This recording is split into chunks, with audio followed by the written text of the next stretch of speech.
My name is Dalton Evans. Hi, my name is Johnny Gonzalez. My name is Judy Birch. My name is Sheldon Barish. Hi, I'm Marion Spatz. I started volunteering in 1985. I believe around 1984. In 1985. And I started volunteering with the Roadrunners in 1980.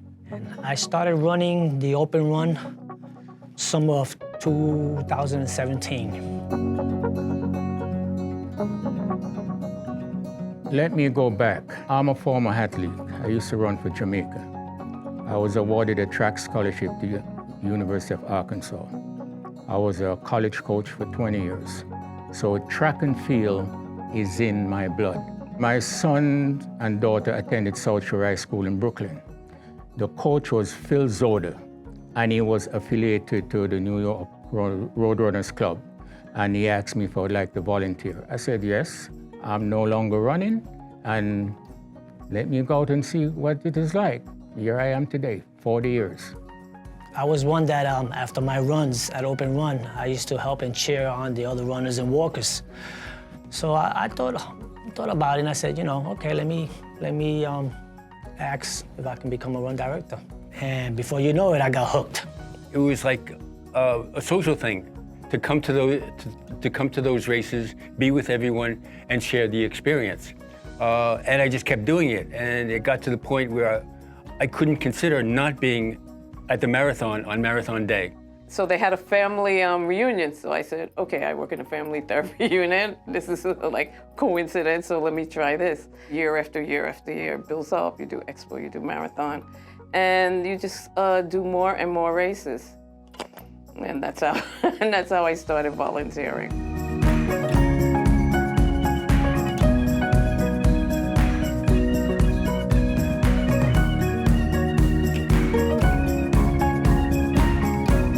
I hosted the hot chocolate run this year. What I did was that every time the runners or walkers used to pass by me, I used to yell out at them. I used to say, hey, hurry up and finish up, the hot chocolate's getting cold.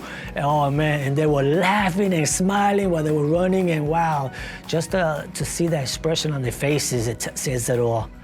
Especially to see the elite runners, non-elite runners, and the big name celebs. It's very exciting. Everyone comes out, although you're volunteering, but you're looking forward to see Puff Daddy, you're looking to see the big names.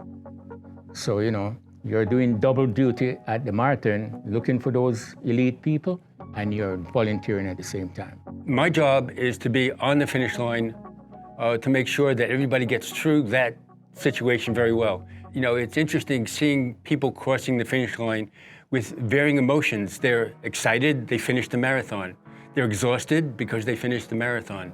They're exhilarated because they've trained so long to get to this point. Sometimes they get emotional and sometimes they cry because they've put in a lot to get to this point. It's a picture of me holding a runner who's just finished the marathon. He's having difficulty walking and he's crying. And I'm sort of holding on to him as we go through. And that explains everything. I did medals for, I don't know how many years, but for a few years I was the only supervisor in medals. It's like everything, marathon. You have a group of people who keep coming back and coming back. They know their job. And at that time we had roses as well as medals. Roses was difficult because every year they kept promising me that they would give me roses without the thorns. And every year they gave me roses with the thorns. I had various jobs in New York Marathon. I would give out water. I would join my colleague Lon Wilson at the 20-mile mark in the Bronx. And then we would go on the road itself with these sticks that Lon had. They're about 12 inches long, and if we would see someone in distress, whether they were running or walking, I'd pull them over and I'd say, come on, are you hurting? Yes? Well, here's our stick for you. Just rub it where it hurts. And they would love it, and they would say, I can finish now. Except one woman ran away with the stick, and I had to run after her. She thought I was giving it to her, so I got it back. My worst thing that I have seen at the mile 4 is quite a few runners. I don't know what they were thinking about, but they were not looking where they were going, came right over to the table and spilled all the Gatorade. And you know, they were very apologetic, but we picked everything up and there we started again. I was on a train and in the like the caboose car where you sleep overnight, and I was going to Charleston. And the conductor comes by, and I had on one of my marathon shirts, and he said, "Oh, you run a marathon?" So I said, "No, no, I don't do a marathon." I said, "But I'm the medal supervisor. I supervise the medals at the New York City Marathon." And he looked at me and he said, "Gee, nobody else in the world has that job." And I had never looked at it that way. So it gave me a new perspective on the job. The appreciation from everybody there.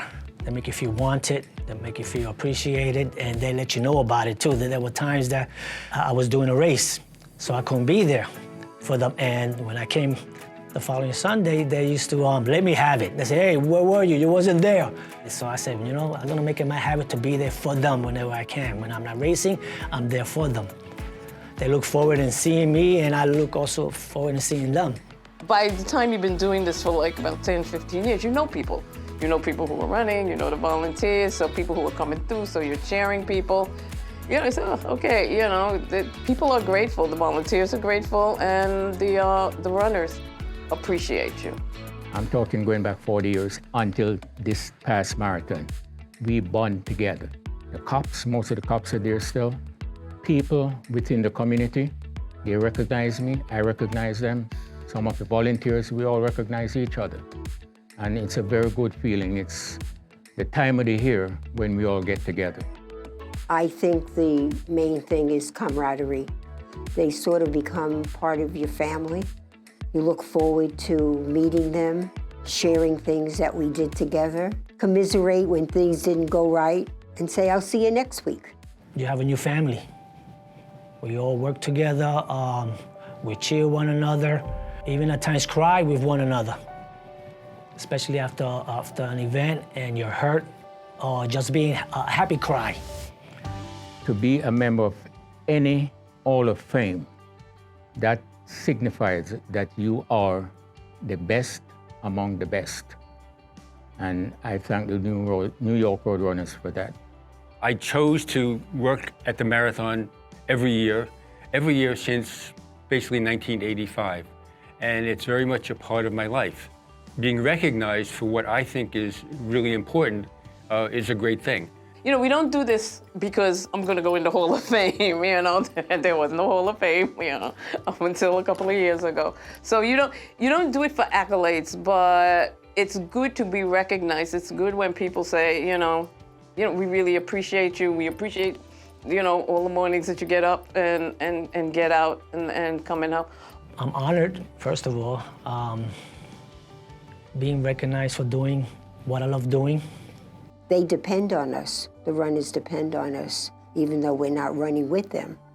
We're sort of, "Come on, guys, get going, you're almost done." Cheering them on is very nice. It's good for me, and it's good for them. It's so great, that feeling.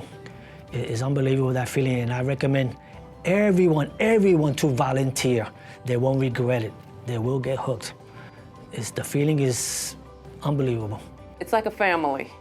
And it's a family of volunteers, and it's a family of runners, and over years you get to know people, and it really does become another social circle. You know, I'm gonna keep showing up until I can't, you know.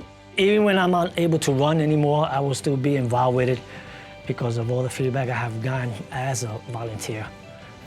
I think when people volunteer, they don't look for any medals or glory. They do it because they love it, and it's kind of a selfish goodness. You get some good back in your gut. I don't look for anything special. Just that I feel blessed that I did it, and I think everyone should do it. I think it's the act of volunteering that, you know, that makes you feel like, you know, you belong someplace.